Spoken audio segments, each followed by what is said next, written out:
ನಿಜವಾದ ಅರ್ಥದಲ್ಲಿ ಯೋಗ ಅಂದ್ರೆ ಏನು? ಯೋಗ ಅನ್ನೋದು ಒಂದು ಬುನಾದಿ. ದೇಹ, ಮನಸ್ಸು ಮತ್ತೆ ನಮ್ಮ ಎನರ್ಜಿ, ಈ ಮೂರನ್ನು ಜೋಡಣೆ ಮಾಡೋದೇ ಯೋಗ. ಇತಿಹಾಸ ಯೋಗ ಅಂದ್ರೆ ಏನ್ ಹೇಳುತ್ತೆ? ಅದರಲ್ಲಿ ಯಮ, ನಿಯಮ, ಆಸನ, ಪ್ರಾಣಾಯಾಮ, ಪ್ರತ್ಯಾಹಾರ, ಧ್ಯಾನ, ಧಾರಣ, ಸಮಾಧಿ. ಯಾವ ಸರಿ ಯೋಗ ಅಂತ ನಿರ್ಧಾರ ಮಾಡಬೇಕು? ಯೋಗದಲ್ಲಿ ವಿಭಿನ್ನತೆ ಇರಬಹುದು ಹೊರತು ಯೋಗ ಅನ್ನೋದು ಒಂದೇ. ಸೂರ್ಯ ನಮಸ್ಕಾರ ಯೋಗ, ಅಷ್ಟಾಂಗ ಯೋಗ ಏನ್ ವ್ಯತ್ಯಾಸ? ಯೋಗ ಅನ್ನೋದು 1 ಗಂಟೆ ಪ್ರಾಕ್ಟೀಸ್ ಮಾಡೋದಕ್ಕೆ ಯಾವುದನ್ನೋ ಬೆಂಡು ಆ ಥರ ಭಂಗಿಗಳಲ್ಲಿ ಮಾಡುವಂಥದ್ದು ಯೋಗ ಅಲ್ಲ. ಯೋಗದಲ್ಲಿ ಸಿಕ್ಸ್ ಪ್ಯಾಕ್ ಮಾಡೋದಕ್ಕೆ ಸಾಧ್ಯನಾ? ಜಿಮ್ಮಿನ ಕಾಂಟ್ರಾಸ್ಟ್ ಆಗಿ ಯೋಗ ಇರೋದು. ಫಿಟ್ನೆಸ್ ಅಂದ್ರೆ ಯಾವುದು? ಬಾಡಿನ ಅಥವಾ ನಮ್ಮ mind? What we think, what we talk, what we do. ಜೀವನ ಶೈಲಿಗೆ ಯೋಗ ಡೈರೆಕ್ಟ್ ಆಗಿ ಮತ್ತು ಇಂಡೈರೆಕ್ಟ್ ಆಗಿ ನಮಗೆ ಹೆಲ್ಪ್ ಮಾಡುತ್ತೆ. ಹಾಗಿದ್ರೆ ಯೋಗ ವೈಜ್ಞಾನಿಕವಾ? ಯೋಗ ಜೀವನ ವಿಶೇಷ ಪಾಡ್ಕಾಸ್ಟ್ಗೆ ಆತ್ಮೀಯವಾದಂತಹ ಸ್ವಾಗತ. ಇವತ್ತಿನ ದಿವಸ ನಮ್ಮ ಜೊತೆಗಿದ್ದಾರೆ ಯೋಗದಲ್ಲಿ ನಿರಂತರವಾದಂಥ ಸುಮಾರು 40-50 ವರ್ಷಗಳಿಂದ ಯೋಗದಲ್ಲೇ ಕೆಲಸ ಮಾಡಿಕೊಂಡು ಯೋಗದ ಅಭ್ಯಾಸವನ್ನ ಸಾವಿರಾರು ವಿದ್ಯಾರ್ಥಿಗಳಿಗೆ ಭಾರತ ದೇಶ ಮಾತ್ರ ಅಲ್ಲ ಇಡೀ ಜಗತ್ತಿನಾದ್ಯಂತ ಇವರ ಶಿಷ್ಯ ವೃಂದರು ಇದ್ದಾರೆ. ಹಾಗಾಗಿ ಯೋಗ ನಮ್ಮ ಜೀವನದಲ್ಲಿ ಬೇಕು ಅಂತ ನಾವೆಲ್ಲರೂ ಕೂಡ ಹೇಳ್ತೀವಿ. ಹಾಗಿದ್ರೆ ಯೋಗವೇ ಜೀವನ ಅಂತ ಹೇಳಿ ಇವತ್ತಿನ ದಿವಸ ನಾವು ಮಾತಾಡ್ತಾ ಇದ್ದೀವಿ. ಯಾಕೆ, ಏನು, ಹೇಗೆ ಈ ಎಲ್ಲದರ ವಿಷಯವನ್ನ ತಿಳಿಸ್ಕೊಡೋದಕ್ಕೆ ನಮ್ಮ ಜೊತೆಗಿದ್ದಾರೆ ನಿಮ್ಮೆಲ್ಲರ ನೆಚ್ಚಿನ ಈಗಾಗಲೇ ನಮಸ್ತೆ ಭಾರತ ಡಿಜಿಟಲ್ ಟಿವಿಯಲ್ಲಿ ಅವ್ರನ್ನ ನೀವು ನೋಡಿದಿರಿ. ಸಾಕಷ್ಟು ಬಾರಿ ಅವ್ರನ್ನ ನಾವು ಸಂಪರ್ಕ ಮಾಡಬೇಕು ಅಂತಲೂ ಕೂಡ ಕೇಳಿದಿರಿ. ಹಾಗಾಗಿ ಇವತ್ತಿನ ದಿವಸ ನಾನು ನೇರವಾಗಿ ಅವ್ರ ಜೊತೆ ಮಾತಾಡ್ತೇನೆ. ಅವರು ಪ್ರಾಂಜಲಿ ಯೋಗ ಅಂತ ಹೇಳಿ ಒಂದು ದೊಡ್ಡ ಸಂಸ್ಥೆಯನ್ನ ನಿರ್ಮಾಣ ಮಾಡಿ ಬೆಂಗಳೂರಿನ ನೆಲಮಂಗಲದಲ್ಲಿದೆ. ಸಂಸ್ಥೆ ನೆಲಮಂಗಲದಲ್ಲಿದೆ, ಆದರೆ ಆನ್ಲೈನ್ ಯೋಗದ ಮೂಲಕ ಇಡೀ ಜಗತ್ತಿನಾದ್ಯಂತ ವಿದ್ಯಾರ್ಥಿಗಳಿಗೆ ಯೋಗಾಭ್ಯಾಸವನ್ನ ಕಲಿಸ್ಕೊಡ್ತಿದ್ದಾರೆ. ಇದರ ಪ್ರಯತ್ನ ಹೇಗಿದೆ, ಯೋಗ ಜೀವನದಲ್ಲಿ ಯಾಕೆ ಬೇಕು, ಯೋಗವೇ ಜೀವನ ಅಂತ ನಾವು ಹೇಳ್ತಾ ಇದ್ವಿ. ಯಾಕೆ? ಸ್ವತಃ ಶ್ರೀ ಎಚ್.ಎಲ್. ಕೃಷ್ಣಮೂರ್ತಿಯವರು ಅವ್ರ ಕಡೆಯಿಂದ ತಿಳ್ಕೊಳ್ಳೋಣ. ಮೊದಲನೇದಾಗಿ ಸರ್ ಸ್ವಾಗತ ನಿಮಗೆ. ನಮಸ್ಕಾರ. ನಮಸ್ಕಾರ ಸರ್. ಹೇಳಿ, ಯೋಗವೇ ಜೀವನ ಅಂತ ನಾವು ಹೇಳ್ತಾ ಇದ್ದೀವಿ ಅಂದ್ರೆ ಎಲ್ರಿಗೂ ಜನಸಾಮಾನ್ಯರಿಗೆ ಯೋಗ ಅಂದ್ರೆ ಗೊತ್ತು. ಓಕೆ, ಪ್ರತಿನಿತ್ಯವೂ ಸಹಿತ ಬೆಳಗ್ಗೆ ಎದ್ದು 1 ಅವರ್ ನಾನು ಯೋಗ ಮಾಡಬೇಕು ಅಂತ ಹೇಳ್ತಾರೆ. ಹಾಗಿದ್ರೆ ನಿಜವಾದ ಅರ್ಥದಲ್ಲಿ ಯೋಗ ಅಂದ್ರೆ ಏನು? ಯೋಗ ಅನ್ನೋದು ಯುಜ್ ಅನ್ನೋ ಒಂದು ಶಬ್ದದಿಂದ ಬಂದಿದೆ. ಅಂದರೆ ಜೋಡಿಸು, ಯೂನಿಯನ್ ಅಂತೇಳಿ. ಏನನ್ನ ಜೋಡಿಸ್ಬೇಕು ಅಂದರೆ ನಮ್ಮ ಥಿಂಕಿಂಗು, ನಮ್ಮ ವಿಚಾರ, ನಾವು ಮಾತಾಡೋದು ಅಥವಾ ನಾವು ನಡ್ಕೊಳ್ಳೋದು, ಜೊತೆಗೆ ಬಾಡಿ, ಮೈಂಡ್ ಆ್ಯಂಡ್ ಎನರ್ಜಿ, ದೇಹ, ಮನಸ್ಸು ಮತ್ತು ನಮ್ಮ ಎನರ್ಜಿ, ಈ ಮೂರನ್ನು ಒಂದು ಸಿಂಕ್ರನೈಸ್ ಮಾಡೋದು ಅಂದರೆ ಒಂದು ಜೋಡಣೆ ಮಾಡೋದೇ ಯೋಗ. ಯೋಗ ಅನ್ನೋದು ಒಂದು ವಿಶೇಷವಾಗಿ ನಾವು ಮಾಡುವಂಥ ಯಾವುದೇ ಒಂದು ಆ್ಯಕ್ಟ್ ಅಥವಾ ಒಂದು ಕ್ರಿಯೆ ಅಲ್ಲ. ಅದು ಹೇಗೆ ಅಂದರೆ ಜೀವನದ ಒಂದು ಭಾಗ. ನಾವು ಹೇಗೆ ಊಟ, ನಿದ್ದೆ ಮುಂತಾದವುಗಳನ್ನು ನಾವು ಮಾಡ್ತೀವೋ ಅದೇ ರೀತಿ ಯೋಗ ಅನ್ನೋದು ಒಂದು ಜೀವನದ ಭಾಗವಾಗಿರಬೇಕು. ಅದರಿಂದ ಏನಾಗುತ್ತೆ? ಒಂದು ಆರೋಗ್ಯ, ಜೊತೆಗೆ ಆನಂದ. ಆನಂದ ಅಂದರೆ ಹ್ಯಾಪಿನೆಸ್ಸು. ಪ್ರತಿಯೊಬ್ಬರು ಜೀವನದಲ್ಲಿ ನೋಡೋದೇನು? ಒಂದು ಆರೋಗ್ಯ ಮತ್ತು ಆನಂದ. ಇದಕ್ಕೆ ಯೋಗ ಅನ್ನೋದು ಒಂದು ಪೂರಕವಾಗಿರುವಂತಹ ಒಂದು ಭಾಗ. ಇದನ್ನು ಹೇಗೆ ಅಳವಡಿಸ್ಕೊಡ್ಬೇಕು ಅನ್ನೋದಕ್ಕೆ ಮೊದಲನೇದು ಬೇಕಾಗಿರೋದೇನು ಅಂದರೆ ಅದ್ರ ಬಗ್ಗೆ ಒಂದು ಅರಿವು. ಯಾಕೆಂದರೆ ಯಾವುದೇ ಒಂದು ವಿಚಾರಗಳಲ್ಲಿ ಅರಿವು ಒಂದ್ಸಲ ಇರುತ್ತೆ, ಜೊತೆಗೆ ಅದರ ಮೇಲೆ ಅನೇಕ ಒಂದು ಅನುಮಾನಗಳು ಅಥವಾ ಮಿಸ್ಅಂಡರ್ಸ್ಟ್ಯಾಂಡಿಂಗ್ಗಳು ಸಹ ಅದ್ರ ಜೊತೆಲಿ ಇದ್ದೇ ಇರುತ್ತೆ. ಆದ್ದರಿಂದ ಮೊದಲು ಯೋಗಕ್ಕೆ ಬೇಕಾಗಿರೋದು ಅರಿವು. ಓಕೆ, ಯೋಗದ ಅರಿವು ಅಂತ ಹೇಳ್ತೀವಿ. ಈ ಯೋಗದ ಬಗ್ಗೆ ಸಾಕಷ್ಟು ಇತಿಹಾಸಗಳಿದೆ. ಅದರದೇ ಆದಂತಹ ಪತಂಜಲಿ ಮಹರ್ಷಿಗಳ ಬಗ್ಗೆ ನಾವು ಕೇಳಿದೀವಿ. ನಿಜವಾದ ಅರ್ಥದಲ್ಲಿ ಅಥವಾ ಇತಿಹಾಸ ಯೋಗ ಅಂದ್ರೆ ಏನು ಹೇಳುತ್ತೆ? ಯೋಗ ಅನ್ನೋದು ಇವತ್ತು ನಿನ್ನೆದಲ್ಲ, ಅದಕ್ಕೆ ಸಾವಿರಾರು ವರ್ಷಗಳ ಇತಿಹಾಸ ಇದೆ. ಅದು ನಡೆದು ಬಂದಿರೋದನ್ನು ಒಂದು ಸಂಕ್ಷಿಪ್ತವಾಗಿ ಹೇಳಬೇಕು ಅಂದರೆ ಮಹಾಭಾರತ, ನಮ್ಮ ಉಪನಿಷತ್ತು, ವೇದಗಳಲ್ಲಿ ಎಲ್ಲ ಕಡೆ ಯೋಗದ ಬಗ್ಗೆ ನಾವು ಬಂದಿರುವಂಥ ಉಲ್ಲೇಖಗಳನ್ನು ನಾವು ನೋಡ್ಬೋದು. ಯೋಗವನ್ನು ಅವತ್ತು ಜೀವನದಲ್ಲಿ ಹೇಗೆ ಅಳವಡಿಸ್ಕೊಂಡಿದ್ರು ಅಂತ ಹೇಳಿ ನಾವು ಅದಕ್ಕೆ ಬೇಕಾದಂತಹ ನಮ್ಮ ಹಲವು ಗ್ರಂಥಗಳನ್ನು ಅಥವಾ ಇತಿಹಾಸಗಳನ್ನು ನೋಡಿದ್ರೆ ಸಿಗುತ್ತೆ. ಇಲ್ಲಿ ನಾವು ಒಂದು 2-3 ಉಲ್ಲೇಖಗಳನ್ನು ಮಾಡೋಣ. ಒಂದೇದೇನು ಅಂದರೆ ಪತಂಜಲಿ ಮಹಾಮುನಿಗಳು ಅವರು ಅಷ್ಟಾಂಗ ಯೋಗ ಅನ್ನೋದ್ರ ಮುಖಾಂತರ ಒಂದು ಯೋಗಕ್ಕೆ ಒಂದು ಅದರದ್ದೇ ಆದಂತಹ ಒಂದು ಚೌಕಟ್ಟನ್ನು ನಿರ್ಮಾಣ ಮಾಡಿಕೊಟ್ಟಿದ್ದಾರೆ. ಅದರಲ್ಲಿ ಯಮ, ನಿಯಮ, ಆಸನ, ಪ್ರಾಣಾಯಾಮ, ಪ್ರತ್ಯಾಹಾರ, ಧ್ಯಾನ, ಧಾರಣ, ಸಮಾಧಿ ಅಂತ ಇದು ಇಷ್ಟೊಂದು ಕಾಂಪ್ಲಿಕೇಟೆಡ್ ಆಗಿದೆಯಲ್ಲ, ಇಷ್ಟೊಂದು ಸಿಕ್ಕಾಗಿದೆ, ಅರ್ಥ ಮಾಡ್ಕೊಳ್ಳೋದು ಹೇಗೆ? ಇದನ್ನು ಅರ್ಥ ಮಾಡ್ಕೊಂಡ್ರೆ ಅರಿವು ಅಂತ ಹೇಳಿದಾಗ ಇಷ್ಟು ಕಾಂಪ್ಲಿಕೇಟ್ ಆಗಿರೋದನ್ನ ಅರ್ಥಕೊಂಡು ಆಮೇಲೆ ಮಾಡೋದು ಹೇಗೆ ಅಂತ ಅಷ್ಟೊಂದು ಗೊಂದಲ ಬೇಡ. ನಾವು ಮೊದಲನೇ ತಿಳಿಬೇಕಾಗಿರೋದು ಏನು ಅಂದರೆ ಯಮ, ನಿಯಮ. ಯಮ ಅಂದರೆ ಏನು ಅಂದರೆ ಒಂದು ಕನ್ಸ್ಟ್ರಕ್ಟಿವ್ ಅಥವಾ ಪಾಸಿಟಿವ್ ಪ್ರಿನ್ಸಿಪಲ್ಸ್. ನಿಯಮ ಅಂದರೆ ಡಿಸಿಪ್ಲಿನ್. ಇದು ಎರಡನ್ನ ಇಟ್ಟುಕೊಂಡು ಒಂದು ಸಾಧನೆ ಅಂದರೆ ಲೈಫಲ್ಲಿ ಅದು ಅಡಾಪ್ಟ್ ಮಾಡ್ಕೊಂಡಿದ್ರೆ ಬಹಳ ಸಿಂಪಲ್ ಆಗಿದೆ. ಯೋಗ ನಾವು ಪ್ರತಿದಿನ 1 ಗಂಟೆ ಮಾಡ್ತೀವೋ 2.5 ಮಾಡ್ತೀವೋ ಅದು ಒಂದು ಭಾಗವೂ ಅಷ್ಟೇ. ಪ್ರತಿ ಒಂದು ವಿಚಾರದಲ್ಲಿ ನಮ್ಮ ಒಂದು ಥಿಂಕಿಂಗು, ನಮ್ಮ ವಿಚಾರ, ನಮ್ಮ ಟಾಕಿಂಗು, ನಮ್ಮ ಭಾಷೆಗಳು ಅಥವಾ ನಮ್ಮ ನಡೆ ಮತ್ತು ನಮ್ಮ ಡೂಯಿಂಗ್, ನಾವು ಏನು ಮಾಡ್ತೀವೋ ಇದನ್ನು ಒಂದು ರೀತಿಯಾಗಿ ಈ ಯಮ ನಿಯಮಗಳನ್ನು ಪಾಲಿಸ್ಕೊಂಡು ಬಂದರೆ ಇದು ಖಂಡಿತ ಯೋಗ ಒಂದು ಭಾಗ ಆಗತ್ತೆ. ಅದರಲ್ಲಿ ಸಿಕ್ಕಬಹುದಾದಂಥ ಅತ್ಯಂತ ಉತ್ಕೃಷ್ಟ ಫಲಿತಾಂಶ ಸಿಗುತ್ತೆ. ತಾವು ಹೇಳ್ತಾ ಇದ್ರಿ ಉತ್ಕೃಷ್ಟವಾದಂಥ ಫಲಿತಾಂಶಗಳು ಸಿಗುತ್ತೆ ಯೋಗದಲ್ಲಿ ಅಂತ ಹೇಳಿ. ಹಾಗಿದ್ರೆ ಯೋಗದಲ್ಲಿ ಸಾಕಷ್ಟು ವಿಧಗಳು ಕೂಡ ಇದೆ. ಬೆಳಿಗ್ಗೆ ಒಂದು ಯೋಗ ಮಾಡುವಂತ ಹೇಳ್ತಾರೆ, ಮಧ್ಯಾಹ್ನ ಒಂದು ಯೋಗ ಮಾಡುವಂತ ಹೇಳ್ತಾರೆ, ಸಾಯಂಕಾಲ ಒಂದು ಯೋಗ ಮಾಡುವಂತ ಹೇಳ್ತಾರೆ. ವಿವಿಧ ರೀತಿ ಯೋಗಗಳನ್ನ ಮಾಡೋದರಲ್ಲಿ ಯಾವ್ದು ಸರಿ ಯೋಗ ಅಂತ ನಿರ್ಧಾರ ಮಾಡಬೇಕು? ಇದು ಸರಿಯಾದ ಅರಿವಿಲ್ಲದೆ ಇದ್ದು ಅಂತ ನಾನು ಹೇಳ್ತೇನೆ. ಯೋಗದಲ್ಲಿ ವಿಭಿನ್ನತೆ ಇರಬಹುದು ಹೊರತು ಯೋಗ ಅನ್ನೋದು ಒಂದೇ. ಯೋಗ ಒಂದೇ ಅಂತ ಹೇಳಿದ್ರೆ ಅದರಲ್ಲಿ ಇರುವಾದಂಥ ಮುಖ್ಯ ಅಂಶಗಳನ್ನು ತಗೊಳ್ಳೋಣ. ಒಂದು ಆಸನಗಳಿರ್ಬೋದು, ಪ್ರಾಣಾಯಾಮ ಇರ್ಬೋದು, ಅಥವಾ ಧ್ಯಾನ, ಮೆಡಿಟೇಷನ್ ಅಂತ ಹೇಳ್ತೀವಿ. ಇದು ಮೂರನ್ನು ಬೇಸಿಸ್ ಮೇಲೆ ಪ್ರತಿಯೊಂದು ಯೋಗವನ್ನು ನಾವು ಮಾಡಿಟ್ಟಿರ್ತೇವೆ. ಆದರೆ ಎಲ್ಲೇ ಹೋದರೂ ಈ ಮೂರು ಬೇಸ್ ಅಂದರೆ ಮೂಲ, ಈ ಮೂರುಗಳನ್ನು ಇಟ್ಟುಕೊಂಡೇ ಎಲ್ಲರೂ ಯೋಗವನ್ನು ಮಾಡಿರ್ತಾರೆ. ಆದರೆ ಇತ್ತೀಚಿನ ದಿನಗಳಲ್ಲಿ ಏನು ಅಂದರೆ ಒಂದು ಫ್ಯಾಷನ್ ಆಗಿ ಹೆಚ್ಚಾಗಿ ಆಸನದ ಬಗ್ಗೆ ಅದನ್ನು ಒಂದು ಪ್ರದರ್ಶನ ರೀತಿಯಲ್ಲಿ ಟ್ವಿಸ್ಟಿಂಗು ಅಥವಾ ಬೆಂಡಿಂಗು ಈ ರೀತಿ ಒಂದು ಆಕರ್ಷಣೀಯವಾಗಿ ಮಾಡುವಂಥದ್ದು ಕೆಲವು ಕಡೆ ನಾವು ನೋಡಬಹುದು. ಅದರ್ವೈಸ್ ಯೋಗ ಅನ್ನೋದು ಒಂದು ಆಸನ, ಪ್ರಾಣಾಯಾಮ ಮತ್ತು ಧ್ಯಾನ ಅಥವಾ ಮೆಡಿಟೇಷನ್ನ ಒಂದು ಸರಿಯಾದ ಒಂದು ಪ್ರಪೋಸಿಷನ್, ಒಂದು ಸರಿಯಾದಂತಹ ಒಂದು ಮಿಕ್ಸಲ್ಲಿ ಅದನ್ನು ನಾವು ಮಾಡಿದರೆ ಎಲ್ಲ ಯೋಗನೂ ಒಂದೇ. ಆದರೆ ಮಾಡಬೇಕಾಗಿರೋದೇನು ಅಂದರೆ ಅದಕ್ಕೆ ಬೇಕಾಗಿರೋದೇನು ಅಂತ ಹೇಳಿದ್ರೆ ಯಮ ನಿಯಮದ ಜೊತೆಗೆ ಒಂದು ಸಾಧನೆ, ಕನ್ಸಿಸ್ಟೆನ್ಸಿ ಅನ್ನೋದು ಬೇಕು. ಆ ಕನ್ಸಿಸ್ಟೆನ್ಸಿ ಅನ್ನೋದ್ರ ಜೊತೆಗೆ ಅದ್ರ ಮೇಲೆ ಒಂದು ಶ್ರದ್ಧೆ ಬೇಕು. ಓಕೆ, ಅಂದರೆ ತಾವು ಮಾತಾಡ್ತಾ ಹೇಳ್ತಾರೆ ಯೋಗ ಜೊತೆಗೆ ಅಷ್ಟಾಂಗ ಯೋಗ ಅಂತೇಳಿ. ಏನಿದು ಅಷ್ಟಾಂಗ ಯೋಗ ಅಂತಂದ್ರೇನು? ಆಮೇಲೆ ಎಲ್ಲರೂ ಸರ್ವೇ ಸಾಮಾನ್ಯವಾಗಿ ಇದನ್ನು ಮಾಡೋದಕ್ಕೆ ಸಾಧ್ಯನಾ? ಅಷ್ಟಾಂಗ ಯೋಗಗಳಲ್ಲಿ ಕೊಟ್ಟಿರುವಂಥದ್ದು ಬೇಕಾದಷ್ಟು ಕೊಟ್ಟಿದ್ದಾರೆ. ಅದೇ ಹಾಗೆ ಅಷ್ಟ ಅಂದರೆ 8 ಇರಲಿ, ಅದನ್ನು ಅರ್ಥ ಮಾಡ್ಕೊಂಡ್ರೆ ಸಾಕು. ನಾವು ಪಾಲಿಸಬೇಕಾಗಿರುವಂಥದ್ದು ನಾವು ಮುಖ್ಯವಾಗಿ ಎರಡನ್ನೇ ನಾವು ಹೇಳ್ತಾ ಇರೋದು. ಯಮ ನಿಯಮನ ಇಟ್ಟು ನೀವು ಯೋಗಾಭ್ಯಾಸಕ್ಕೆ ಒಂದು ಕ್ರಮ ಇದೆ. ಇದು ಹೇಗಾಗುತ್ತೆ ಅಂದರೆ 1 ಗಂಟೆ ನಾನು ಡಿಸಿಪ್ಲಿನ್ ಆಗಿರ್ತೀನಿ, ದಿನ ಎಲ್ಲ ನಾನು ಒಂದು ರೀತಿಯಾಗಿ ಅನ್ಆರ್ಗನೈಸ್ ಆಗಿರ್ತೀನಿ ಅನ್ನೋದು ಜೀವನ ಶೈಲಿ ಅಲ್ಲ. ಯೋಗ ಹೇಗೆ ಮಾಡುತ್ತೆ ಅಂತ ಹೇಳಿದ್ರೆ ಒಂದು ಕಂಡೀಷನಿಂಗ್ ಮಾಡೋದಕ್ಕೆ 1 ಅವರಲ್ಲಿ ನಾವು ಏನನ್ನ ಈ ಥರ 3 ಪ್ರಾಕ್ಟೀಸ್ ಇಟ್ಕೊಂಡಿರ್ತೀವಿ. ಅದನ್ನು 1 ಅವರ್ ಮಾಡ್ತಾ ಮಾಡ್ತಾ ಮಾಡ್ತಾ ನಮ್ಮ ಜೀವನ ಶೈಲಿಯಲ್ಲೇ ಪ್ರತಿಯೊಂದಕ್ಕೂ ನಾವು ಒಂದು ವ್ಯಾಲ್ಯೂ ಬೇಸ್ಡ್ ಲೈಫ್ ಸ್ಟೈಲನ್ನು ನಾವು ಮಾಡ್ತೀವಿ. ಆ ರೀತಿ ಮಾಡ್ಕೊಂಡು ಬರೋದ್ರಿಂದ ಪ್ರತಿಯೊಂದು ನಮಗೆ ಬೇಕಾಗಿರುವಂಥ ದೇಹದ ಆರೋಗ್ಯದ ವಿಚಾರದಲ್ಲಿ ತಗೊಂಡ್ರು ಇದು ಖಂಡಿತ ನಮಗೆ ಅದರಿಂದ ಬೆನಿಫಿಟ್ ಸಿಗುತ್ತೆ. ಈ ಅಷ್ಟಾಂಗ ಯೋಗ ಅಂತ ಏನೋ ಒಂದು ದೊಡ್ಡದಾಗಿದೆ, ಅದನ್ನು ನನಗೆ ಮಾಡಲಿಕ್ಕೆ ನನ್ನ ಈ ಬ್ಯುಸಿ ಲೈಫಲ್ಲಿ ಸಾಧ್ಯ ಇಲ್ಲ, ಆ ರೀತಿಯಾಗಿರುವಂಥ ತಪ್ಪು ಕಲ್ಪನೆ ಬೇಡ. ತುಂಬ ಸಿಂಪಲ್ ಆಗಿರುವಂಥ ಯಮ ನಿಯಮಗಳನ್ನು ಇಟ್ಕೊಂಡು ಈ ಕೆಲವು ಯೋಗ ಕ್ರಮಗಳನ್ನು ಮಾಡ್ಕೊಂಡಿದ್ರೆ ಅದು ಸಾಕು. ಓಕೆ, ಅಷ್ಟಾಂಗ ಯೋಗ ಮತ್ತು ಹೆಚ್ಚಾಗಿ ಜನರು ಪ್ರತಿನಿತ್ಯ ಅಭ್ಯಾಸ ಮಾಡೋದು ಸೂರ್ಯ ನಮಸ್ಕಾರ.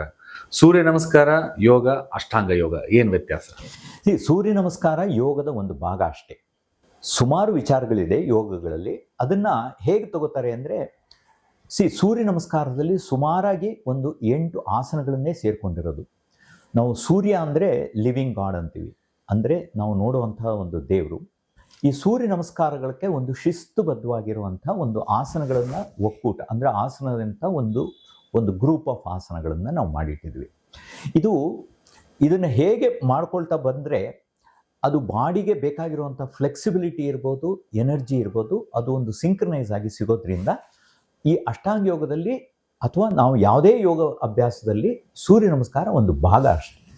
ಓಕೆ, ಹಾಗೆ ಸೂರ್ಯ ನಮಸ್ಕಾರ ಹೇಳಿದ್ರೆ, ಈ ಇತ್ತೀಚಿನ ದಿನಗಳಲ್ಲಿ ಏನಾಗಿದೆ ಅಂತಂದ್ರೆ ನಮ್ಮ ಜೀವನ ಚೆನ್ನಾಗಿರಬೇಕು, ಲೈಫ್ ಸ್ಟೈಲ್ ಚೆನ್ನಾಗಿರಬೇಕು ಅನ್ನೋ ಕಾರಣಕ್ಕಾಗಿ ವೆರೈಟಿ ಆಫ್ ಯೋಗ ಪ್ರದರ್ಶನಗಳ ಜನ ಮಾಡ್ತಿದ್ದಾರೆ. ಅದು ಮಕ್ಕಳಿಂದ ಹಿಡಿದು ಎಲ್ಲ ವೃದ್ಧರವರೆಗೂ ಸಹಿತ ಆಗ್ತಾ ಇದೆ. ಯಾವುದು ನಿಜವಾಗೂ ಸಹಿತ ಆರೋಗ್ಯಕ್ಕೆ ಹಿತಕರ, ಆಮೇಲೆ ಆರೋಗ್ಯಕ್ಕೆ ನಿಜವಾಗೂ ಸಹಿತ ಒಳ್ಳೇದಾಗುತ್ತೆ ಅಂತ ಹೇಳ್ತಾರೆ? ಯಾವತ್ತೂ ಹಿತಾಮಿತ ಅಂತ ಇದೆ.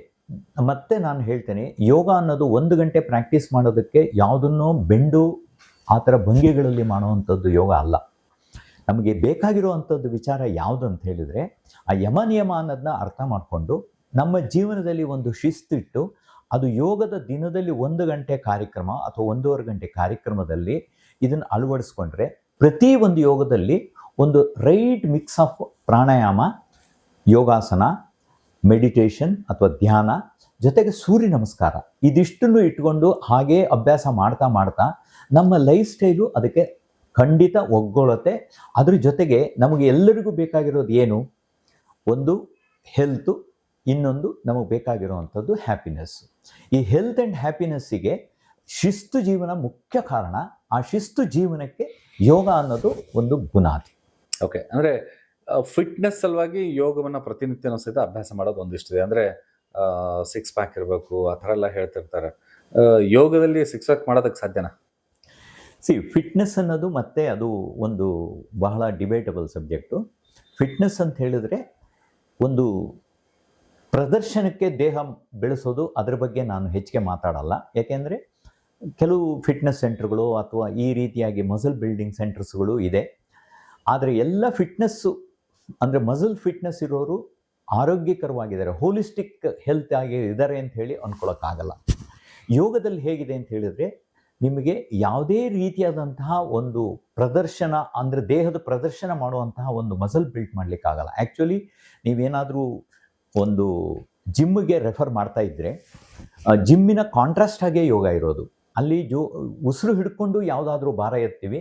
ಇಲ್ಲಿ ಅಕಸ್ಮಾತ್ ಒಂದು ಆಸನ ಯಾವುದಾದ್ರೂ ನಾವು ಒಂದು ಪೊಸಿಷನಲ್ಲಿ ಬಂದರೆ ಉಸಿರು ಬಿಟ್ಟು ಮಾಡ್ತೀವಿ. ಅದಕ್ಕೆ ಕಾಂಟ್ರಾಸ್ಟ್ ಆಗಿದೆ. ಇಲ್ಲಿ ಮಸಲ್ ಬಿಲ್ಡ್ ಮಾಡಲ್ಲ.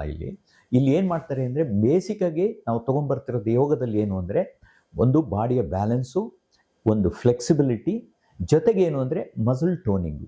ಈ ಬಾಡಿಗೆ ಏನಾಗಿರುತ್ತೆ ಅಂತ ಹೇಳಿದರೆ, ಬಾಡಿ ಅಥವಾ ಈ ಮಸಲ್ಸ್ಗೆ ಒಂದು ಮೆಮೊರಿ ಅಂತ ಇದೆ. ಆ ಮೆಮೊರಿ ಹೇಗಿರುತ್ತೆ ಅಂತ ಹೇಳಿದ್ರೆ, ಅದು ಊಟದ್ದಿರ್ಬೋದು, ನಿದ್ದೆದಿರ್ಬೋದು, ವ್ಯಾಯಾಮದಲ್ಲಿರ್ಬೋದು, ಚಟುವಟಿಕೆಯಲ್ಲಿರ್ಬೋದು. ಒಂದೊಂದು ದಿನ ಒಂದೊಂದು ರೀತಿ ಮಾಡಿದಾಗ ಆ ಬಾಡಿ ಮೆಮೊರಿಗೆ ಅಥವಾ ಮಸಲ್ ಮೆಮೊರಿಗೆ ಕನ್ಫ್ಯೂಷನ್ ಆಗುತ್ತೆ. ಇವತ್ತು ರಾತ್ರಿ 8 ಗಂಟೆಗೆ ಊಟ ಮಾಡಿರ್ತೀವಿ, ನಾಳೆ 8 ಗಂಟೆಗೆ ಅದು ಕಂಡೀಷನ್ ಆಗಿರುತ್ತೆ. ನಾನು ಊಟ ಮಾಡ್ತಾರೆ, ನಾನು ಅದಕ್ಕೆ ಬೇಕಾದಂತಹ ಕೆಲವು ಗ್ಯಾಸ್ಟ್ರಿಕ್ ಜ್ಯೂಸನ್ನು ಸಿಕ್ರೇಟ್ ಮಾಡಬೇಕು ಅಂತ. ಅದೇ 10 ಗಂಟೆಗೆ ಮಾಡ್ತೀವಿ. 10 ಗಂಟೆಗೆ ಮಾಡಿದಾಗ ಏನಾಗುತ್ತೆ, ಅಲ್ಲಿಗೆ ಅದಕ್ಕೆ ಕನ್ಫ್ಯೂಷನ್ ಆಗುತ್ತೆ. ಓಕೆ, ಇವತ್ತೇನೋ ತಪ್ಪಾಗಿರ್ಬೋದು ಅಂತ ನಾಳೆ ವೆಯ್ಟ್ ಮಾಡುತ್ತೆ. ನಾಳೆ ನಾವು 6 ಗಂಟೆಗೆ ಊಟ ಮಾಡ್ತೀವಿ. ಇದೇ ಥರ ನಿದ್ದೆ, ಇದೇ ರೀತಿ ವ್ಯಾಯಾಮ. ಒಂದು ದಿವಸ ತುಂಬ 2 ಗಂಟೆ 3 ಗಂಟೆ ವ್ಯಾಯಾಮ ಮಾಡ್ತೀವಿ, ಇನ್ನೊಂದು ದಿವಸ ಮಾಡಲ್ಲ.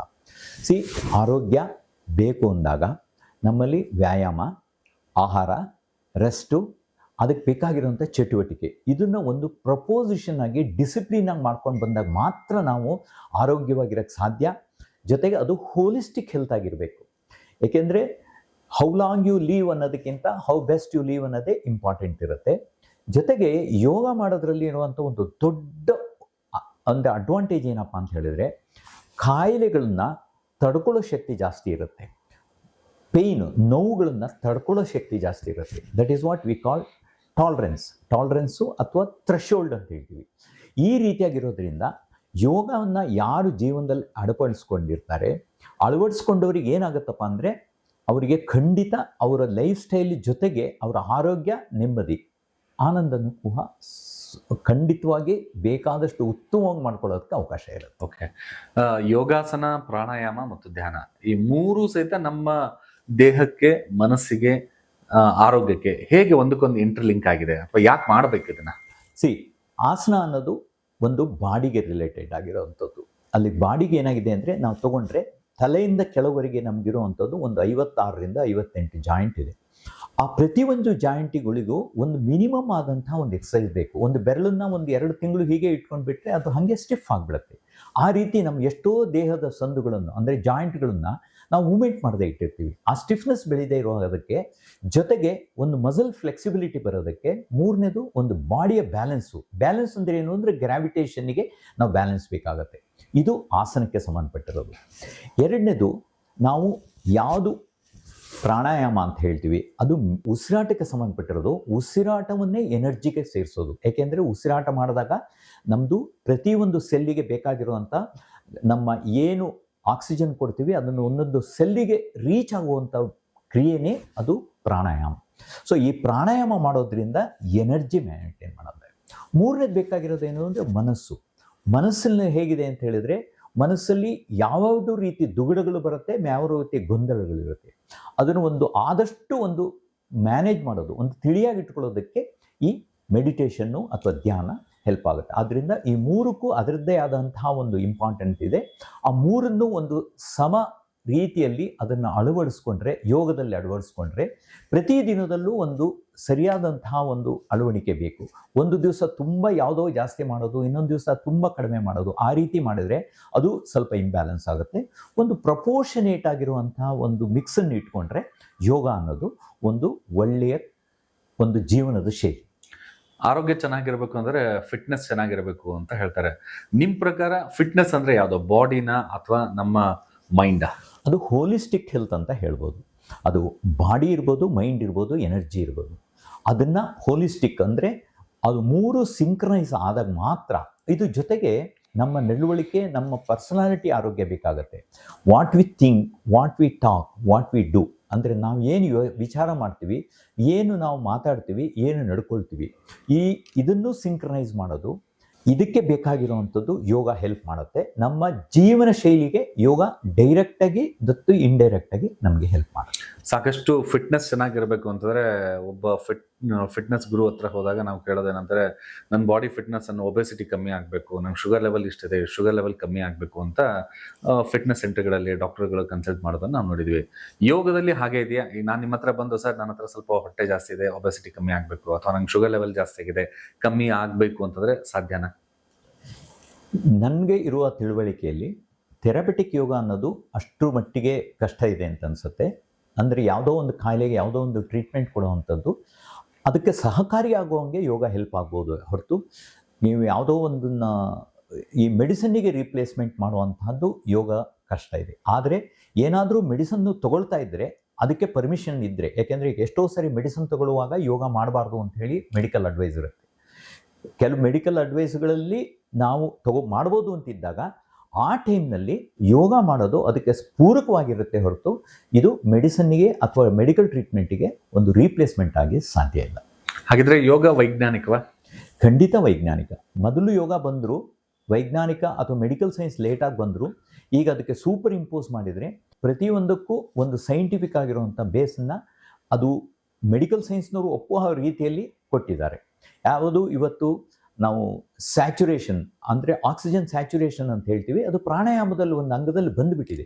ಆ ರೀತಿಯಾಗಿ ಯೋಗಕ್ಕೆ ಸಂಬಂಧಪಟ್ಟಿರೋದು ಯಾವುದೇ ವಿಚಾರ ತೊಗೊಂಬಂದರೂ ಅದು ಮೆಡಿಕಲ್ ಸೈನ್ಸಲ್ಲಿ ಕವರ್ ಆಗುತ್ತೆ, ಅಥವಾ ಮೆಡಿಕಲ್ ಸೈನ್ಸಿಗೆ ಜಸ್ಟಿಫಿಕೇಷನ್ ಕೊಡೋ ಅಂಥದ್ದು ಯೋಗ ಸೂತ್ರದಲ್ಲೂ ಅಥವಾ ಯೋಗದ ಭಾಗದಲ್ಲಿ ಇದೆ.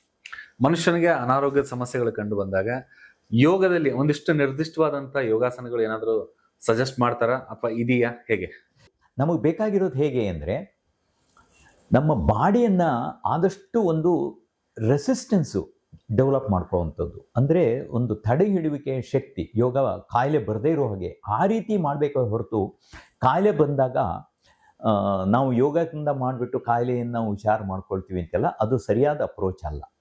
ಏಕೆಂದರೆ it is good to take care of the health when you are healthy, not otherwise to recover the unhealth when you are unhealthy. ಇದಕ್ಕಿಂತ ಯೋಗ ಮಾಡ್ತಾ ಇರುವಾಗ ಬರೋ ಕಾಯಿಲೆ ಅಂಶಗಳೇ ಕಡಿಮೆ ಆಗ್ತಾ ಹೋಗುತ್ತೆ, unless it is A biological problem. Okay, ಸಾಕಷ್ಟು ಜನ ಹೇಳ್ತಾರೆ ದೇಹ ಚೆನ್ನಾಗಿರಬೇಕು ಅಂದರೆ ನಿಮ್ಮ ಬಾಡಿ ಫ್ಲೆಕ್ಸಿಬಿಲಿಟಿ ಇದೆಯಲ್ಲ ಅಂತ ನೋಡ್ತಾರೆ.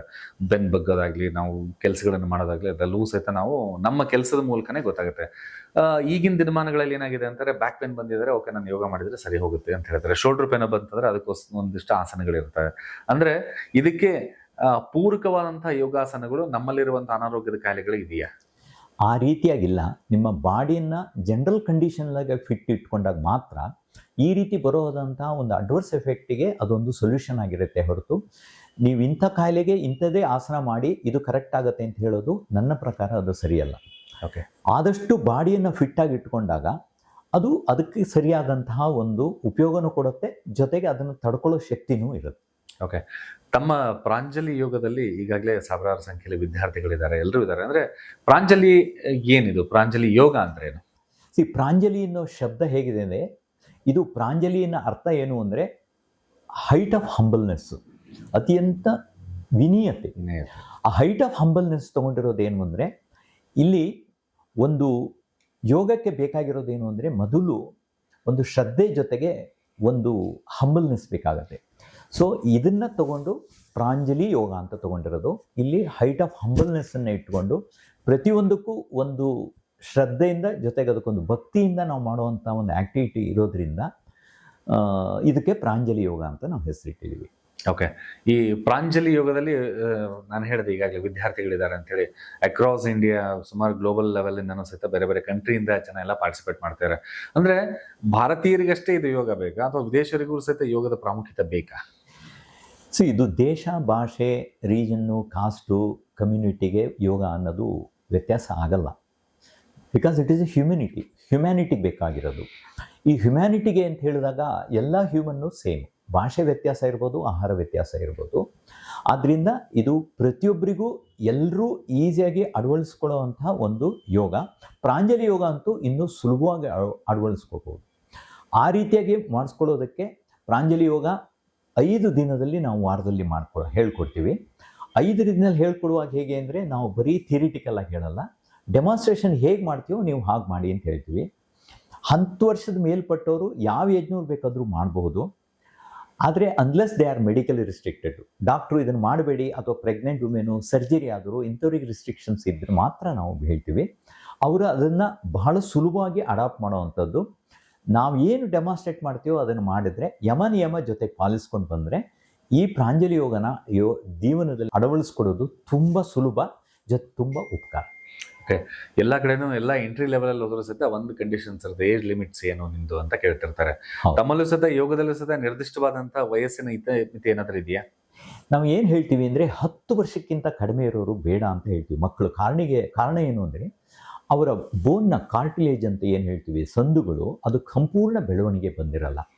ಒಂದು ಚಿಕ್ಕ ವಯಸ್ಸಿನ ಮಗು, ಹೆಣ್ಣಾರು ಆಗಿರಲಿ ಗಂಡಾರು ಆಗಿರಲಿ, ಅದು ಕಾರ್ಟಿಲೇಜ್ ಕಂಪ್ಲೀಟ್ ಡೆವಲಪ್ಮೆಂಟ್ ಆದ ನಂತರ ಮೆಡಿಕಲಿ ಫಿಟ್ ಆಗಿರುವಂಥವ್ರು ಅಥವಾ ಮೆಡಿಕಲಿ ಏನು ರಿಸ್ಟ್ರಿಕ್ಷನ್ ಇಲ್ಲದೆ ಇರುವಂಥವ್ರು ಯಾರು ಯಾವಾಗ ಬೇಕಾದರೂ ಈ ಪ್ರಾಂಜಲಿ ಯೋಗವನ್ನು ಅಭ್ಯಾಸ ಮಾಡೋದಕ್ಕೆ ಸಾಧ್ಯತೆ ಇದೆ. ಓಕೆ.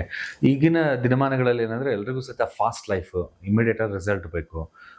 ಒಂದು ಯಾವುದೋ ಮಾತ್ರೆ ತೊಗೊಂಡ್ರೆ ಓಕೆ, ನನಗೆ ತಲೆನೋವು ಇದೆ ಅಂದರೆ ಒಂದು ಟ್ಯಾಬ್ಲೆಟ್ ತೊಗೊಂಡ ತಕ್ಷಣ ನನಗೆ ಕಮ್ಮಿ ಆಗಬೇಕು. ಹಾಗೆ ಯೋಗದಲ್ಲೂ ಸಹಿತ ಬಹುಶಃ ತಮಗೂ ಎಕ್ಸ್ಪೀರಿಯನ್ಸ್ ಆಗಿರುತ್ತೆ ಅನ್ಕೋತೀನಿ. ಏನಂತಂದರೆ, ಸರ್ ನಾನು ಇವತ್ತಿನ ದಿವಸ ಬರ್ತೀನಿ, ನಂಗೆ 1 ವಾರದಲ್ಲಿ ನಾನು ಗುಣ ಆಗ್ತೀನಿ ಅಥವಾ 1 ತಿಂಗಳಲ್ಲಿ ಹುಷಾರಾಗ್ತೀನಿ ಅಂತ ಕೇಳ್ತಾರೆ.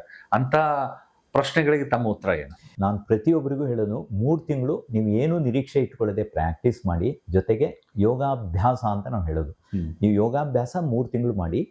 ಆ ಯೋಗಾಭ್ಯಾಸ 3 ತಿಂಗಳು ಮಾಡಿದಾಗ ಅವರಿಗೆ ಪ್ರತಿಯೊಂದು ಅರ್ಥ ಆಗ್ತಾ ಹೋಗುತ್ತೆ. ಯಾಕೆಂದರೆ ಅರ್ಥ ಮಾಡ್ಕೊಳ್ಳೋದಕ್ಕೆ 3 ತಿಂಗಳು ಸಿಗುತ್ತೆ. ಅವರ ಬಾಡಿ, ಅವರ ಶರೀರನೇ ಅವ್ರಿಗೆ ಗೊತ್ತಿರಲ್ಲ, ಅವರ ಫ್ಲೆಕ್ಸಿಬಿಲಿಟಿನೇ ಅವ್ರಿಗೆ ಗೊತ್ತಿರಲ್ಲ. ಅದರಿಂದ 3 ತಿಂಗಳು ಒಂದು ಸತತವಾಗಿ ಒಂದು ಯಾವುದೇ ಒಂದು ಎಕ್ಸ್ಕ್ಯೂಸ್ ತಗೊಳ್ಳದೆ ಈ ರೀತಿ ಮಾಡ್ತಾ ಇದ್ದರೆ ಅವರಿಗೆ ಅದರ ಮೇಲೆ ಅನುಭವ ಆಗುತ್ತೆ. ಅದು ತುಂಬ ಅದಕ್ಕೋಸ್ಕರ ಯಾವ ಎಕ್ಸ್ಟ್ರೀಮ್ ಲೆವೆಲಲ್ಲಿ ಮಾಡಬೇಕಾಗಿರುವಂಥದ್ದು ಯಾವ ಟೈಮಲ್ಲೂ ಬರಲ್ಲ. ಒಂದು ಮಾಡ್ರೇಟ್ ಆಗಿರುವಂಥ ಈ ಯೋಗಾಭ್ಯಾಸಗಳನ್ನು ಅವ್ರ ಲೈಫಲ್ಲಿ ಅಳವಡಿಸ್ಕೊಂಡ್ರೆ ಇನ್ಯಾವ ಚೇಂಜು ಬೇಡ. ಆದಷ್ಟು ಮೆಡಿಕಲ್ ಸರ್ವಿಸಿಂದ ದೂರ ಇರುವಂಥದ್ದೇ ಅವ್ರ ಜೀವನ ಸಾಧ್ಯ. ಕಾಲಕ್ಕೆ ತಕ್ಕ ಹಾಗೆ ನಾವು ಬದಲಾಗಬೇಕು ಅಂತ ಹೇಳ್ತಾರೆ. ಈಗಿನ ದಿನಮಾನಗಳಲ್ಲಿ ಸಹಿತ ಪ್ರತಿಯೊಬ್ಬರಿಗೂ ಸಹಿತ ಅವಸರ ತುಂಬ ಇದೆ. ಯಾಕಂದರೆ ಎಲ್ಲ ವಿಷಯದಲ್ಲೂ ಸಹಿತ ನಾನು ಬೇಗ ಗುಣ ಆಗಬೇಕು, ಫಾಸ್ಟಾಗಿ ನಾನು ಕ್ಯೂರ್ ಆಗಬೇಕು ಅಂತ ಹೇಳ್ತಿರ್ತಾರೆ. ಅಂಥ ಜನರಿಗೆ ಯೋಗದ ಮೂಲಕ ಪರಿಹಾರ ಸಿಗುತ್ತೆ ಅಂತ ಒಂದು ಕಡೆ ಒಂದಿಷ್ಟಿದೆ. ಡಿಸೀಸ್ ಬೇಸ್ಡ್ ಯೋಗಗಳನ್ನು ಮಾಡಿದ್ರೆ ಸರಿ ಹೋಗ್ತೀವಿ ಅಂಥೇಳಿ. ಇದೆಲ್ಲವೂ ಸಹಿತ ಎಷ್ಟು ಅಥೆಂಟಿಕ್ ಆಗಿ ನಾವು ತಗೋಬಹುದು? ಇದು ಹೇಗಿದೆ ಅಂದರೆ, ಈಗ ನಾನು 1 ವಾರ ಫುಲ್ಲು ಸ್ಟ್ರೆಸ್ಫುಲ್ಲಾಗಿ ಕೆಲಸ ಮಾಡ್ತೀನಿ ಅಥವಾ 1 ತಿಂಗಳು ಸ್ಟ್ರೆಸ್ಫುಲ್ಲಾಗಿ ಕೆಲಸ ಮಾಡ್ತೀನಿ, ಆಮೇಲೆ 1 ವಾರ ನಾನು ರೆಸ್ಟ್ ತಗೋತೀನಿ ಅಂತ ಅದು ಬರಲ್ಲ. ಊಟದ ರೀತಿಯಾಗಿ ನೀವು ಊಟ ಹೇಗೆ 3 ಸರಿ ಮಾಡ್ತೀರೋ ಅದಕ್ಕೆ ನಿಮ್ಮ ಆರೋಗ್ಯಕ್ಕೆ ಅಂತ 1 ಅವರ್ ಮೀಸಲು ಇಡಲೇಬೇಕು. ಅದನ್ನು ಟೈಮನ್ನು ನೀವು ಮಾಡ್ಕೊಳ್ಲೇಬೇಕು. ಮಾಡಿಕೊಂಡು ಈ ಯೋಗಾಭ್ಯಾಸ ಮಾಡಿದರೆ ನಿಮ್ಮ ಯಾವುದೇ ರೀತಿ ಕೆಲಸದಲ್ಲಿರಲಿ, ಅಲ್ಲಿ ಒತ್ತಡಗಳಿರಲಿ ಅಥವಾ ಅಲ್ಲಿಂದ ಆಗುವಂಥ ಯಾವುದೇ ತೊಂದರೆಗಳಿರಲಿ, ಅದನ್ನು ನಿಭಾಯಿಸೋದಕ್ಕೆ ತುಂಬ ಸಹಾಯಕಾರಿಯಾಗುತ್ತೆ.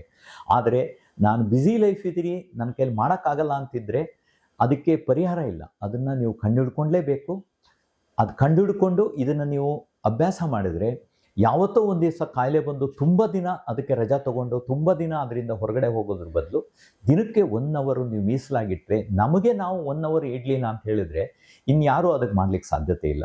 ಅದರಿಂದ ಪ್ರತಿಯೊಬ್ಬರಿಗಲ್ಲೂ ನನ್ನ ಕೋರಿಕೆ ಏನು ಅಂದರೆ 1 ಅವರು ದಿನದಲ್ಲಿ ನಿಮಗಾಗಿಡಿ. ಅದು ಯೋಗಾಭ್ಯಾಸ ಮಾಡಿ, ಸಾಧ್ಯವಾದರೆ ಪ್ರಾಂಜಲಿ ಯೋಗಾಭ್ಯಾಸ ಮಾಡಿ. ಪ್ರಾಂಜಲಿ ಯೋಗಾಭ್ಯಾಸ ಯಾಕೆ ಹೇಳ್ತೀವಿ ಅಂದರೆ ಅದು ಒಂದು ಮಾಡ್ರೇಟ್ ಆಗಿದೆ. ಯಾರಿಗೆ ಯಾವ ಟೈಮ್ನಲ್ಲಿ ಬೇಕಾದ್ರೂ ಶುರು ಮಾಡ್ಬೋದು, ಯಾವ ಟೈಮ್ನಲ್ಲಿ ಬೇಕಾದರೂ ಕಂಟಿನ್ಯೂ ಮಾಡ್ಬೋದು. ಅದು ನಮ್ಮ ಕೋರಿಕೆ. ಯೋಗ ಈ ಎಲ್ಲ ಕಡೆನೂ ಇದೆ. ಅಂದರೆ ಈ ಹೊಸ ಹೊಸ ಆವಿಷ್ಕಾರಗಳು ಬಂದಿದೆ. ಹೇಗಂತಂದರೆ ನೀವು ಚೇರ್ ಮೇಲೆ ಕೂತ್ಕೊಂಡೇ ಯೋಗ ಮಾಡ್ಬೋದು, ಯೋಗ ಫಾರ್ ಚೇರ್ ಅಂತ ಹೇಳ್ತಾರೆ. ಇನ್ನೊಂದೆಲ್ಲ ನೀವು ಮಲಗಿರುವಾಗೆ ಒಂದಿಷ್ಟು ಯೋಗಗಳನ್ನು ಮಾಡ್ಬೋದು ಅಂತ ಹೇಳ್ತಾರೆ. ಕಚೇರಿಯಲ್ಲಿ ಕೂತ್ಕೊಂಡು ಯೋಗಗಳನ್ನು ಮಾಡ್ಬೋದು ಅಂತ ಹೇಳ್ತಾರೆ. ಮೀಟಿಂಗಲ್ಲಿ ಕೂತಿರುವ ರಿಲ್ಯಾಕ್ಸೇಷನ್ ಬೇಕು ಅಂತಾರೆ, ಯೋಗ ಮಾಡ್ಬೋದು ಅಂತ ಹೇಳ್ತಾರೆ. ಇದು ಎಷ್ಟು ಮಟ್ಟಿಗೆ ನಿಜ ಹಾಗೂ ನಿಜವಾಗೂ ಸಹಿತ ಹೆಲ್ಪ್ ಆಗುತ್ತಾ ಇದು? ಇಲ್ಲ. ಈ ಪ್ರಾಂಜಲಿ ಯೋಗ ಅಥವಾ ನಾವು ನಂಬಿರುವಂಥ ಈ ಯೋಗದಲ್ಲಿ ಹೇಗಿದೆ ಅಂದರೆ, ಕೂರಕ್ಕಾಗದೇ ಇರುವಂಥ ಒಂದು ಪರಿಸ್ಥಿತಿ ಬಂದಾಗ ಅವರು ಅದನ್ನು ನೋಡಬೇಕು. ಕೂರದೇ ಮಾಡುವಂಥ ಯೋಗ ಮಾತ್ರ ಮಾಡಬೇಕು. ಈ ಚೇರ್ ಮೇಲಿರೋದು, ಆಫೀಸಲ್ಲಿರೋದು, ಇನ್ನೊಂದು ಯಾವುದೋ ಒಂದು ಕೆಲಸ ಮಾಡ್ತಿರುವಾಗ ಯೋಗ ಒಂದು ಪಾರ್ಟ್ ಟೈಮ್ ಅಲ್ಲ. ಯೋಗ 1 ಅವರ್ ಡೆಡಿಕೇಟ್ ಮಾಡಿದ್ರೆ ಯೋಗ 1 ಅವರ್ ಪೂರ್ತಿಯಾಗಿ, ಅಥವಾ ಅರ್ಧ ಗಂಟೆ ಅಂತ ಇದ್ದರೆ ಅರ್ಧ ಗಂಟೆ ಪೂರ್ತಿಯಾಗಿ ಅದರ ಮೇಲೆ ಡೆಡಿಕೇಟ್ ಆಗಿ ಮಾಡಬೇಕು. ಇದರಲ್ಲಿ ಸಪೋರ್ಟ್ ಸಿಸ್ಟಮ್ ಆಗಿರುವಂಥದ್ದು ಚೇರ್ ಇರ್ಬೋದು, ಇಟ್ಟಿಗೆ ಇರ್ಬೋದು, ಅಥವಾ ವುಡನ್ ಸಪೋರ್ಟ್ ಇರ್ಬೋದು, ಪಿಲ್ಲೋ ಇರ್ಬೋದು, ಇದು ಯಾವುದರದ ಸಜೆಷನ್ನು ನಾವು ಮಾಡಲ್ಲ. ಅವರಿಗೆ ಎಷ್ಟು ಅವರ ದೇಹದ ಪ್ರಕೃತಿಗೆ ಒಗ್ಗತ್ತೋ ಅಷ್ಟಷ್ಟೇ ಮಾಡಬೇಕು ಹೊರತು ಸಪೋರ್ಟ್ ಸಿಸ್ಟಮನ್ನು ಇವತ್ತು ತಗೊಂಡು ನಾಳೆಯಿಂದ ಅದರ ಹೊರಗಡೆ ಹೋದರೆ ಆ ಫ್ಲೆಕ್ಸಿಬಿಲಿಟಿಗೆ ಮತ್ತೆ ತೊಂದರೆ ಬರುತ್ತೆ. ಇದು ಗ್ರ್ಯಾಜುಯಲ್ ಆಗಿ ಡೆವಲಪ್ ಆಗೋದ್ರಿಂದ ಯಾವುದೇ ಸಪೋರ್ಟ್ ಸಿಸ್ಟಮ್ ಇಲ್ಲದೆ ಅದೇ ರೀತಿಯಾಗಿ ಪ್ರಾಕ್ಟೀಸ್ ಮಾಡ್ತಾ ಬಂದರೆ ನಮ್ಮ ಹತ್ರ ತುಂಬ ಈ ರೀತಿಯಾದಂಥ ಎಕ್ಸಾಂಪಲ್ ಇದೆ. ಎಷ್ಟೋ ಜನಕ್ಕೆ ಕಷ್ಟಪಟ್ಟು ನಡೆಯೋಕ್ಕೆ ಒದ್ದಾಡ್ತಾ ಇರೋರು, ಕೂರಕ್ಕೆ ಕಷ್ಟಪಡ್ತಾ ಇರೋರು, ಇನ್ನೊಂದು ಬೇಕಾದಷ್ಟು ಈ ರೀತಿ ತೊಂದರೆ ಇರೋರು ಆಗಿದ್ದಾರೆ. ಹಾಗಂದು ಮಾತ್ರಕ್ಕೆ 100ಕ್ಕೆ 100 ಜನನೂ ಇದಕ್ಕೆ ಬಂದವ್ರಿಗೆ ಎಲ್ರಿಗೂ ಸರಿಯಾಗತ್ತೆ ಅಂತಲ್ಲ. ಅವರವರ ದೇಹದ ಪ್ರಕೃತಿಗೆ ಸರಿಯಾಗಿ ಅವ್ರಿಗೆ ಅದರ ಬೆನಿಫಿಟ್ ಯೋಗದಲ್ಲಿ ಇನ್ನೊಂದು ಯೋಗ ಅಂತಂದರೆ ಅದು ತ್ರಾಟಕ ಯೋಗ. ಕಣ್ಣಿಗೆ ಅತ್ಯಂತ ಹಿತಕರ, ಆರೋಗ್ಯಕರ, ದೃಷ್ಟಿ ಚೆನ್ನಾಗಿರುತ್ತೆ ಅಂತ ಹೇಳ್ತಾರೆ. ತ್ರಾಟಕ ಯೋಗದ ಬಗ್ಗೆ ಹೇಳೋದಾದ್ರೆ ಏನು? ತ್ರಾಟಕ ಯೋಗ ಅಂತ ಇಲ್ಲ. ತ್ರಾಟಕ ಅನ್ನೋದು ಒಂದು ಕ್ರಿಯೆ, ಯೋಗದ ಒಂದು ಭಾಗ. ಸೂರ್ಯ ನಮಸ್ಕಾರ ಅಂತ ಹೇಗೆ ಹೇಳಿದ್ರು ಹಾಗೆ ಒಂದು ಕ್ರಿಯೆ. ಆ ತ್ರಾಟಕವನ್ನು ಹೇಗೆ ಹೇಳ್ತಾರೆ ಅಂತ ಹೇಳಿದರೆ, ನಮ್ಮಲ್ಲಿ ಏನಾಗಿದೆ ಅಂದರೆ ನಾವು ಕಣ್ಣಿನ ಮೊಬಿಲಿಟಿ ಇಂಪಾರ್ಟೆಂಟ್. ಕಣ್ಣಲ್ಲಿ ಒಂದು 6ರಿಂದ 8 ಮಸಲ್ಸ್ ಇದೆ. ಅದ್ರ ಮೂಮೆಂಟ್ನ ಎಡಕ್ಕೆ ಬಲಕ್ಕೆ ಮೇಲೆ ಕೆಳಕ್ಕೆ ಆ ರೀತಿ ಮಾಡುವಂಥದ್ದು ಕೆಲವು ದೃಷ್ಟಿಗೆ ಬೇಕಾಗಿರುವಂಥ ಕೆಲವು ಒಂದು ಎಕ್ಸಸೈಸ್ ಇರುವಂಥದ್ದು ಯೋಗದಲ್ಲಿದೆ. ಆ ತ್ರಾಟಕವನ್ನು ಮಾಡಿದಾಗ ಕೂಡ ಎಷ್ಟೋ ತಲೆನೋವಿಗೆ ನಮಗಿರುವಂಥ ಕಣ್ಣಿನ ಸ್ನಾಯು ಸೆಳೆತನೂ ಕಾರಣ ಆಗಿರುತ್ತೆ. ಅದನ್ನು ನಾವು ಮೈಗ್ರೇನ್ ಅಂತ ತಿಳ್ಕೊಂಡು ಟ್ಯಾಬ್ಲೆಟ್ ತೊಗೋತೀವಿ.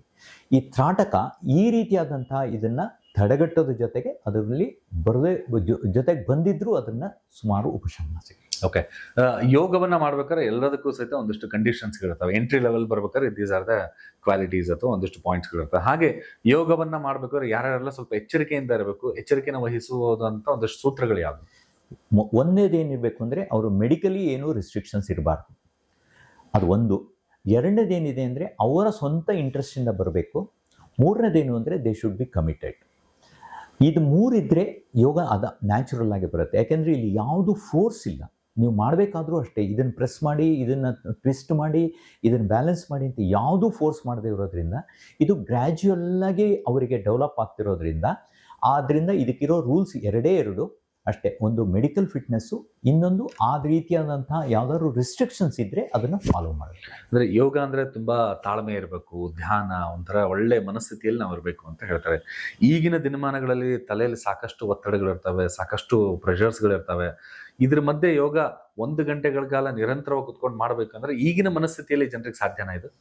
ಯೋಗಕ್ಕೆ ಬರೋದಕ್ಕೆ ಬೇಕಾಗಿರುವಂಥ ಪ್ರಿಪ್ರೇಷನ್ ಏನು ಅಂದರೆ, ಮೊದಲನೇದು ಏನಿದೆ ಅಂದರೆ ಅವರು ಯಾರದೇ ಒತ್ತಾಯದಿಂದ, ಯಾವುದೇ ಒತ್ತಡದಿಂದ ಬರಬೇಕಾಗಿಲ್ಲ. ಅವರು ಮನಃಪೂರ್ವಕವಾಗಿ ಬಂದರೆ ಆ ಯೋಗ ಏನು ಮಾಡುತ್ತೆ ಅಂದರೆ, ಒಂದು 3 ತಿಂಗಳು ಅಭ್ಯಾಸದಿಂದ ಅವರಿಗೆ ಆ ಯೋಗದ ಬೆನಿಫಿಟ್ಟಿಂದ ಅವರು ಖಂಡಿತ ಆ ಯೋಗನ ಕಂಟಿನ್ಯೂ ಮಾಡ್ತಾರೆ.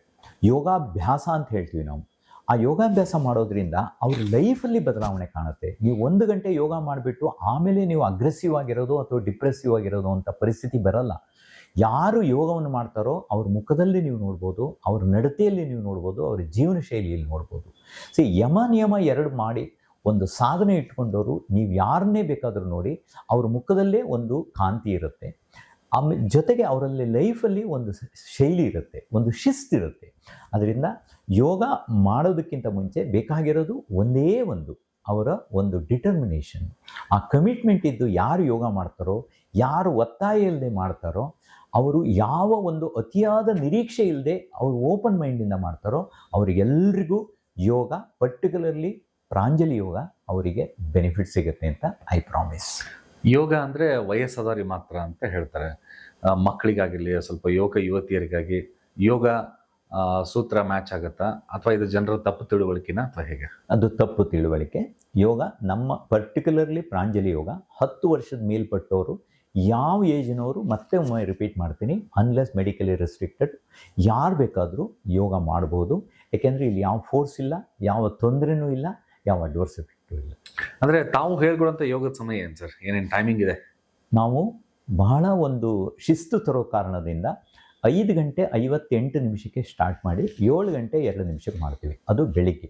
ಅಂದರೆ we start by 5:58 AM and close it by 7:02. ಇದರಲ್ಲಿ ಒಂದು ಡಿಸಿಪ್ಲಿನ್ ತರೋ ರೀಸನ್ನಿಂದ ಮಾಡಿದ್ದೀವಿ. ಅದರಲ್ಲಿ 1 ಅವರ್ ವೆರಿ ಪ್ರೊಡಕ್ಟಿವ್ ಆಗಿ ಅವರಿಗೆ ನಾವು ಮಾಡ್ತೀವಿ.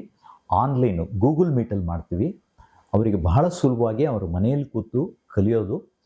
ಅದ್ರ ಕಮಿಟೆಡ್ ಆಗಿರಬೇಕು, ಅಷ್ಟೇ ಬೇಕಾಗಿರೋದು, ಒಂದು ಕಮಿಟ್ಮೆಂಟ್. ಓಕೆ, ತಮ್ಮ ಟೈಮಿಂಗ್ ಪ್ರಕಾರ ತಾವು ಹೇಳ್ತಾರೆ ಇದು ಶಿಸ್ತುಬದ್ಧಿನ ಯೋಗ ಅಂತ ಹೇಳಿ. ಸಾಕಷ್ಟು ಜನರು ಇತ್ತೀಚಿನ ದಿನಗಳಲ್ಲಿ ಎದ್ದೇಳೋದೇ ಲೇಟ್ ಆಗ್ತದೆ, 7 ಗಂಟೆ ಆಗುತ್ತೆ, 7:15 ಎದ್ದೇಳ್ತಾರೆ. ಆದರೂ ಸಹಿತ ನಾನು ಯೋಗ ಮಾಡಬೇಕು ಅಂತ ಅವ್ರಿಗೆ ಮನಸ್ಸಿರುತ್ತೆ. ಸರಿಯಾದ ಸಮಯದಲ್ಲಿ ಅಂತಂದರೆ ತಮ್ಮ ಟೈಮಿಂಗ್ ಸಜೆಷನ್ ಕೊಡೋದಾದರೆ ಯಾವ್ದಾದ್ರು? ಈಗ ನಾವು ಸೂರ್ಯನ ಫಾಲೋ ಮಾಡಬೇಕು. ಸೂರ್ಯ ಹುಟ್ಟಿದಾಗ ಹೇಳ್ಬೇಕು, ಸೂರ್ಯ ಮಲಗಿದಾಗ ನಮ್ಮ ಕೆಲಸಗಳನ್ನು ಮುಗಿಸ್ಬೇಕು, ಹಾಗೇ ಇರೋದು. ಅದರಿಂದ ನಿಮಗೆ ಕಷ್ಟ ಸುಖದ ಬಗ್ಗೆ ಪ್ರತಿಯೊಬ್ಬರಿಗೂ ಕಸ್ಟಮೈಸ್ ಮಾಡೋದು ಕಷ್ಟ ಇದೆ. ನೀವು 6ರಿಂದ 7 ಗಂಟೆಗೆ ಯೋಗ ಮಾಡಲೇಬೇಕು. ಬೆಳಿಗ್ಗೆ 6 AM to 7 AM. ಇದು ಇಂಡಿಯನ್ ಸ್ಟ್ಯಾಂಡರ್ಡ್ ಟೈಮ್, IST ನಾನು ಮಾತಾಡ್ತಾ ಇರೋದು.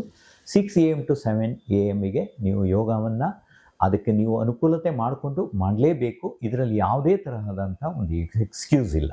ಪ್ರತಿನಿತ್ಯ 1 ಗಂಟೆಗಳ ಕಾಲ ಯೋಗ ಮುಖ್ಯನಾ, ಅಥವಾ ಅರ್ಧ ಗಂಟೆ ಅದು 3 ಮಾಡ್ತಾರೆ? ಮಾರ್ನಿಂಗ್ ಯೋಗ ಅಂತ ಮಾಡ್ತಾರೆ, ಈವ್ನಿಂಗ್ ಯೋಗ ಅಂತ ಮಾಡ್ತಾರೆ, ಅಥವಾ ಅವರ ಟೈಮ್ ಶೆಡ್ಯೂಲ್ ತಾವು ಯಾವಾಗ ಫ್ರೀ ಇರ್ತಾರೆ ಅವಾಗ ಯೋಗ ಮಾಡಬೇಕು ಅಂತ ಮಾಡಿರ್ತಾರೆ. ಅದು ನಿಜವಾಗೂ ಹೆಲ್ಪ್ ಆಗುತ್ತಾ? ಇಲ್ಲ, ಯಾಕೆಂದರೆ ಊಟ ನಾವು ಆ ಥರ ಅರ್ಧ ಊಟ ಮಾಡಿ 4 ಸರಿ 5 ಸರಿ ಮಾಡಲ್ಲ. ನಿದ್ರೆನೂ ಅರ್ಧ ಮಾಡಿ 4 ಸರಿ 5 ಸರಿ ಮಾಡಲ್ಲ.